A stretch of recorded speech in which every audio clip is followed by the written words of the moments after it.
بسم الله الرحمن الرحیم. د شوکت ترین د گرفتاری هغه اوس د وزارت داخلي د طرف نه رانا ثناء الله دا اعلان وکړو چې یاره دغه گرفتاری به کیږي.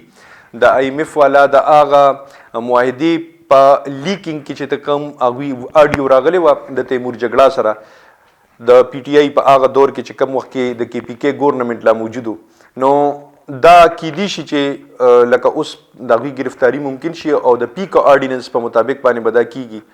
ما د خپل ویډیوز په تناظر کې تاسو ته اکثر له دا خبره کړې ده چې بعض کسان چې کوم دي هغه چې کلم په ګورنمنټ کې وي کمې پارټیانې په ګورنمنټ کې وي د هغوی دپاره چې کم آرډیننس هغوی پاس کی او کم شکونه هم پاس کی هغه اکثر له بیا د هغوی خلاف استعمالیږي. دا پیک آرډیننس چې کوم دا عمران خان پاس کړو او عمران خان په دې باندې هغوی د قومي اسمبلی نه او د سینټ نه د هر څه نه پاس کو هغې نه پس اوس دا هغوی باندې اوس د هغوی خلاف استعمالیږي.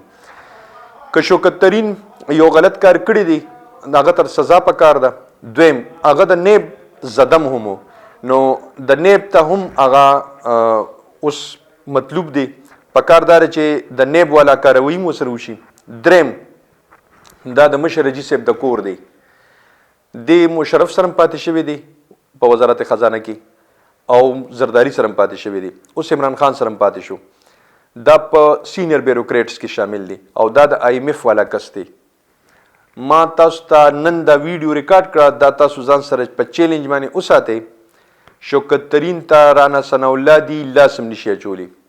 د هغې وجه دا ده چې چرته په پاکستان کې بیروکریسي کې چا ګوتې نه دي والي او نه بیروکریټ چا نیولی دی او بیا داسې بیروکریټ چې هغه په وزارت خزانه باندې پاتې شوي او د IMF د طرف نه او د مشر رجي صاحب د طرف نه او د مشر کورنۍ د طرف نه راغلي وي هغې ته هېڅوک هم څه نشي ویلي.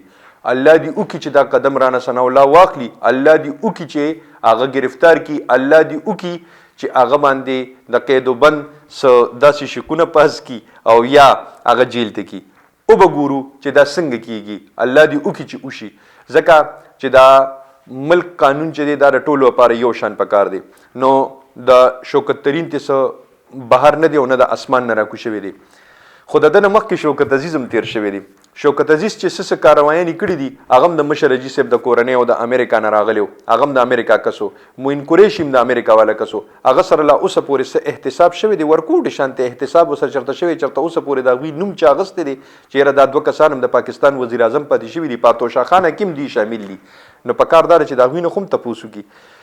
په دې وخت کې شوکت ترین په دوبۍ کې دی او دوی دي گرفتار کی. دا زما تاسو ته کله چیلنج دی. ان شاء الله پر روان ویډیوز کې به په دې باندې خبرې کوو چې دوی څنګه گرفتاری. خوشاله او بریالي اوسئ. د لوی الله په امان.